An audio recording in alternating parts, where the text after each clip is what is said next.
بسم اللہ الرحمن الرحیم۔ السلام علیکم ناظرین، آج کی اس ویڈیو میں ہم بات کرنے والے ہیں کہ جب میت کو قبر کے اندر دفنا کر لوگ چلے جاتے ہیں تو قبر میں ابتدائی 24 گھنٹے کے اندر میت کے ساتھ کیا ہوتا ہے، اور میت کے ورثہ جب میت کو دفنا کر واپس جاتے ہیں تو ایک فرشتہ مٹی کی ایک مٹھ بھر کر ان پر پھینکتا ہے اور ان سے کیا کہتا ہے، اور قبر کی پہلی رات کیسی ہوتی ہے،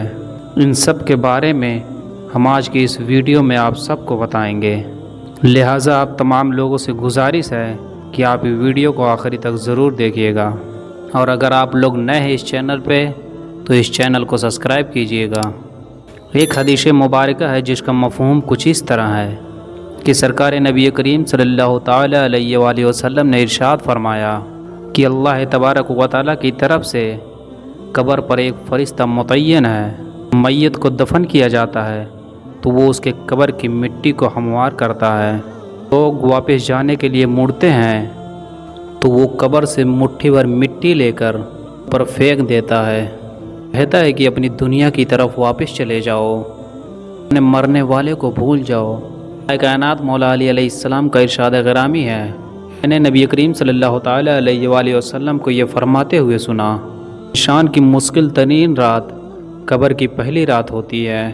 اس کے دوست، احباب اور رشتہ دار وغیرہ، اس کی اولاد اور اس کو دفنانے والے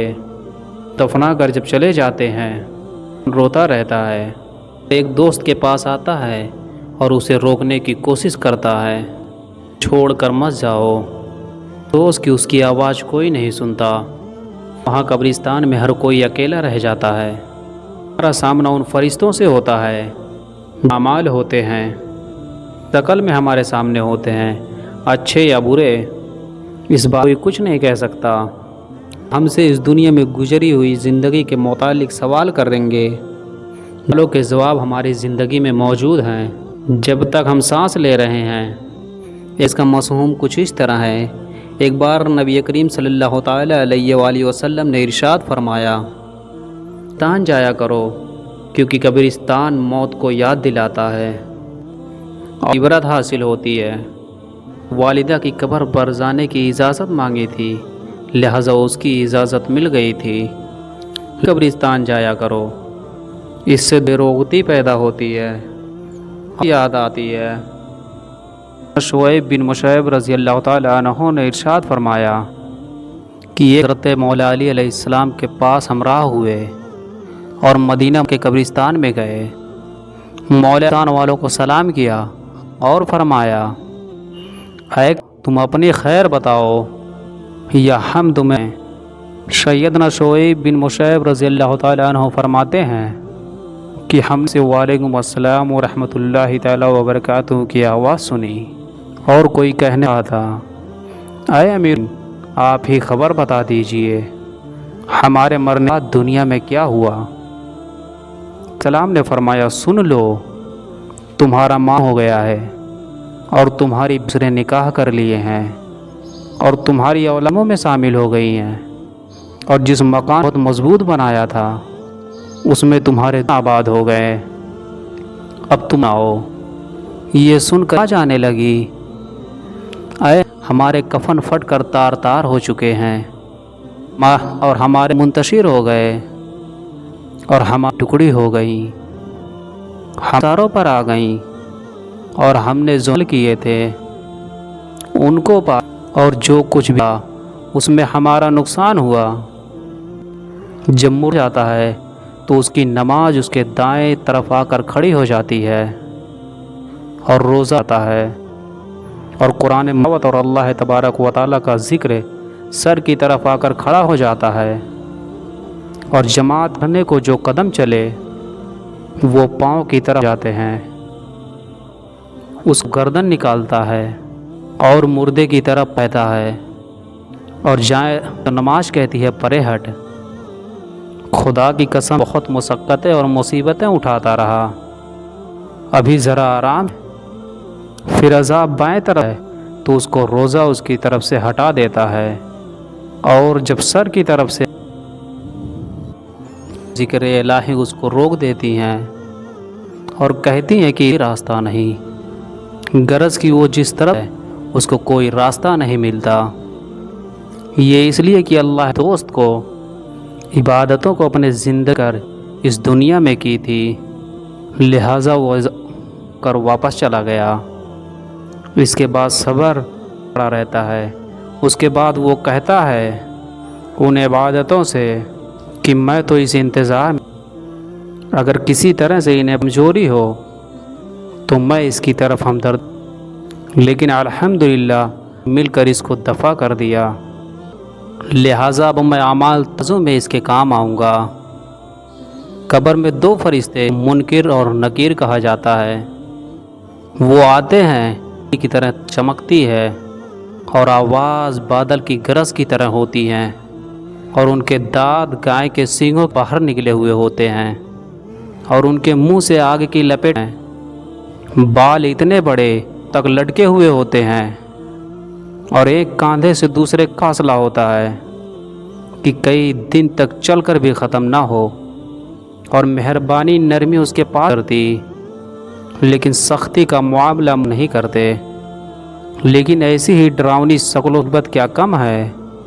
اور ان دونوں کے ہاتھ میں ایک ہتھیار ہوتا ہے جس کو ان دنیا کے تمام مل کر اٹھانا چاہیں تو اٹھانا تو بہت دور کی، اس کو ہلا بھی نہیں سکتے۔ وہ آ کر مردے سے کہتے ہیں کہ، اور مردہ ایک دم اٹھ کر بیٹھ جاتا ہے، اور کفن اس کے سر سے نیچے سرک جاتا، اور وہ سوال کرتے ہیں کہ تیرا دین کیا ہے، نبی کون ہے؟ اگر مردہ نیک ہوتا ہے کہ میرا رب اللہ ہے جو وحدہ لا شریک ہے، اور میرا دین اسلام ہے، اور میرا نبی محمد مصطفیٰ صلی اللہ تعالیٰ علیہ وآلہ وسلم ہے۔ یہ سن کر دونوں کہتے ہیں سچ کہا، اور قبر کی دیواروں کو سب طرف سے ہے جس سے وہ چاروں طرف سے بہت ہیں، اور اس کے بعد فرشتے کہتے ہیں، اور مردہ جب سر اٹھاتا ہے دروازہ نظر آتا ہے جس میں جنت نظر آتی ہے۔ وہ کہتے ہیں کہ یا اللہ کے دوست، تیرے رہنے کے لیے ہے، اس لیے کہ تم نے اللہ تعالیٰ کی برداری کی ہے۔ حدیث پاک میں آتا ہے جس کا مفہوم، جس میں سرکار نبی کریم صلی اللہ تعالی وسلم نے ارشاد فرمایا، قسم ہے اس پاک ذات کی جس کے قبضے قدرت میں میری جان ہے۔ مردے کو اس وقت ایسی خوشی کو کبھی غم نے جو کبھی خط، وہ فرشتے کہتے ہیں طرف دیکھ، اور جب وہ پاؤں کی طرف دیکھتا ہے دوزخ کا دروازہ نظر آتا ہے جس سے دوزخ کا حال نظر آتا ہے۔ تے کہتے ہیں آئے ولی اللہ، تو نے تو اس دفعہ دی ہے۔ اس وقت بھی اس بندے کو ایسی خوشی ہوتی ہے ختم نہیں ہوتی، اور اس کے بعد اس قبر میں 70 دروازے جن دیے جاتے ہیں جس سے وہاں کی ٹھنڈی ہوائیں اور خوشبوئیں آتی، اور قیامت تک وہ انہی مہاروں میں رہے گا۔ کتنی خوش نصیب ہوگی وہ روح جس کے اللہ تبارک و تعالی اپنی مہربانی اور رحم و کرم کر نافرمانی کرنے والے قبر میں رکھے جاتے ہیں، تو ان کی قبر اتنی تنگ ہو جاتی ہے، اس کی پسلیاں دوسری پسلیوں کی طرف گھس، اور اس پر کالے سانپ مسلط کر دیے جاتے ہیں، اس کی ناک پاؤں سے کاٹنا شروع کر دیتے ہیں، یہاں تک کہ وہ درمیان میں دونوں طرف سے سانپ آ کر مل جاتے ہیں۔ ان کے پاس دو فرشتے جن کو منکر اور نکیر ہے، وہ قبر میں آتے ہیں، اور وہ آ کر پوچھتے ہیں کہ تیرا نبی کون ہے؟ تو مردہ ان کے سوال میں جواب دیتا ہے جانتا۔ تب اس کو اس قدر زور سے مارتے ہیں کہ قبر میں پھیل جاتی ہیں۔ اس کے بعد اس کو کہتے ہیں کہ تم اوپر دیکھو، اوپر کی طرف سے اوپر کی جنت کے باغ بہار اس کو نظر آتے ہیں، اور فرشتے اس نافرمان سے کہتے ہیں کہ دشمن اور نافرمان، اگر تو اللہ تعالیٰ کی اطاعت اور فرما برداری کر تو یہ جنت تیرا ٹھکانہ ہوتا۔ اور حدیث ہے جس کا مفہوم کچھ اس طرح ہے، سرکار مدینہ صلی اللہ تعالیٰ علیہ وآلہ وسلم نے ارشاد فرمایا، قسم ہے اس پاک ذات کی جس کے قبضے قدان ہے، اس کو اس وقت ایسی حسرت ہوتی ہے جیسی حسرت اس کو پھر کبھی نہیں ہوگی، اور اس کے بعد دوزخ کا دروازہ کھولا جاتا ہے۔ کہتے ہیں اللہ کے دشمن کا ٹھکانہ ہے وہ اس لیے کہ تم نے اللہ تبارک و تعالیٰ کے لیے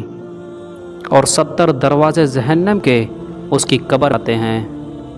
جس میں قیامت تک گرم ہوائیں اور دھواں وغیرہ اس استغفر اللہ۔ ناظرین، اللہ تبارک و تعالی کہ اللہ تبارک و تعالی ہمیں نیک اعمال کرنے کی توفیق عطا اور عذاب قبر سے بچائے، آمین۔ آج کی لگی نیچے کمنٹ باکس میں ضرور بتائیے گا۔